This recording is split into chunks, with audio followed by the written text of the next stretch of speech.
Assalamualaikum warahmatullahi wabarakatuh. Alhamdulillah, Allahumma salli ala nabiyyina Muhammad wa ala alihi wa ashabihi ajma'in. Hadirin yang Allah Subhanahu wa taala muliakan, semoga yang menyaksikan video ini semua dalam lindungan Allah Subhanahu wa taala, dalam rahmatnya Allah Subhanahu wa taala. Bapak Ibu yang Allah muliakan, materi kita kali ini masih berhubungan tentang Ramadan ya, karena kita di bulan Ramadan ya, yaitu tentang hal-hal yang boleh dilakukan oleh orang yang berpuasa. Jadi ada beberapa hal-hal yang boleh dilakukan oleh orang-orang yang berpuasa di bulan Ramadan. Yang pertama itu boleh mandi untuk mendinginkan badan ya. Ada dalilnya ya.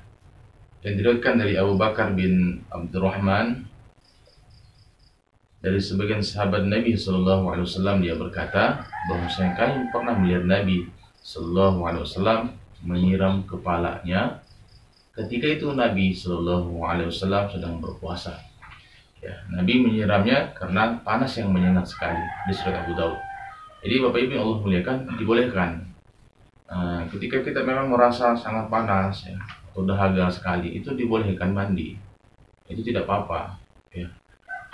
Kemudian yang kedua, dibolehkan untuk berkumur-kumur dan memasukkan air ke hidung atau istinsyak ya. Dalam hadis Nabi Shallallahu Alaihi Wasallam, beristinsyaklah kata Nabi ya, dengan sangat kecuali ketika engkau sedang berpuasa. Jadi ketika kita sedang berpuasa itu dibolehkan berkumur-kumur dan dibolehkan istinsyak. Namun ada yang bertanya, bagaimana ketika kita berkumur atau istinsyak itu tertelan? Dan itu dalam kondisinya tidak sengaja, karena niat kita ketika berwudu hanya berkumur dan istinsyak, tidak ada niat untuk memasukkan air dengan sengaja. Itu tidak mengapa ketika memang air masuk dengan tidak disengaja, itu tidak mengapa dan tidak membatalkan puasa kita.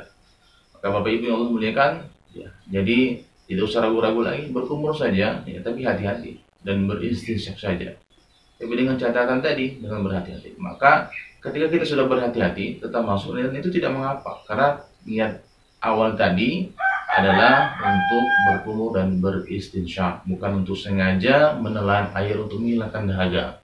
Ketika sengaja masukkan air untuk menghilangkan dahaga, itu yang tidak dibolehkan ya, itu yang bisa membatalkan ya. Kita lanjut ya. Kemudian yang ketiga, dibolehkan hijama.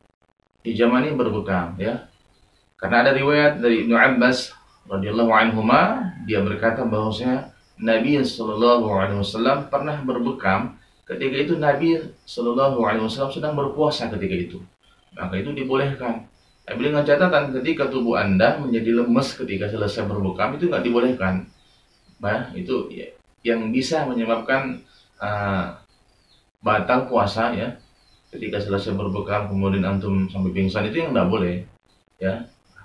Bahkan diharamkan seperti itu. Kalau sami-sami setelah berbekam atau langsung pingsan kemudian habis banyak kurang darah, tidak bisa berpuasa, untuk melanjutkan berpuasa itu nggak boleh ya. Jadi kesimpulannya adalah menurut para ulama ya, berbekam dimakruhkan ketika khawatir menyebabkan badan menjadi lemah ya. Diriwayatkan dari Sabit Al-Banani, dia berkata Anas bin Malik pernah ditanya, apakah kalian benci berbekam bagi orang yang berpuasa? Dia menjawab tidak, kecuali jika menyebabkan badan menjadi lemah, itu yang dibenci ya. Kemudian yang berikutnya, yang keempat, yaitu dibolehkan berjumpa dan bercium dengan istri ketika di bulan Ramadan ya, dengan catatan ketika kita bisa mengendalikan syahwat kita. Karena kata Sayyidah Aisyah radhiyallahu anha bahwasanya Nabi Shallallahu Alaihi Wasallam ya pernah mencium istrinya ketika Nabi sedang berpuasa. Ya, Nabi seperti itu karena Nabi adalah orang yang paling bisa kendalikan syahwatnya. Ya kan, pernah Nabi didatangi oleh seorang pemuda, ditanya, "Ya Rasulullah, bolehkah aku mencium istriku sedangkan aku berpuasa?" Kata Nabi, tidak boleh. Kemudian datang lagi orang yang tua bertanya tentang pertanyaan yang sama tadi, yaitu bolehkah aku mencium istriku ketika aku sedang berpuasa? Maka kata Nabi Sallallahu Alaihi Wasallam, tidak mengapa.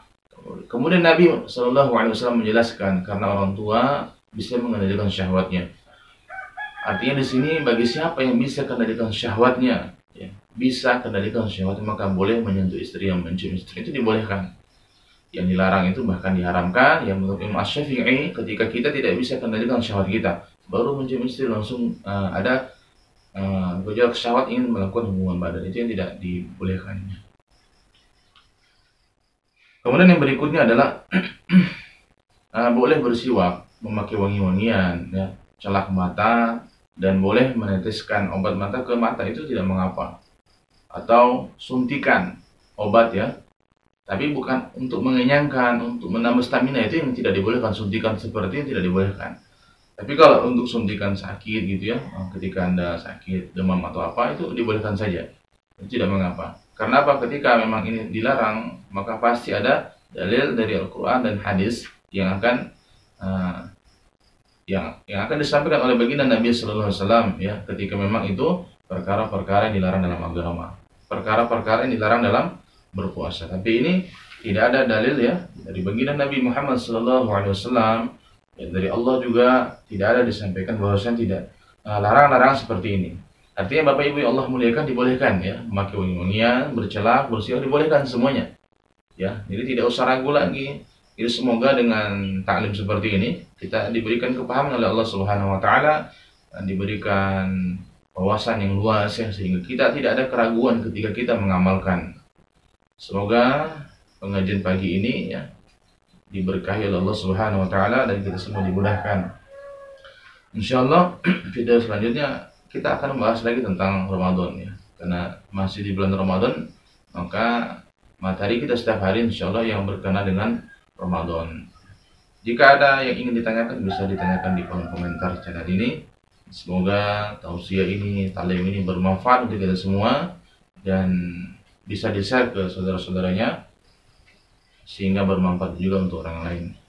Demikian, barakallahu fiikum, subhanakallahumma bihamdika, asyhadu an la ilaha illa anta, astaghfiruka wa atubu ilaik. Assalamualaikum warahmatullahi wabarakatuh.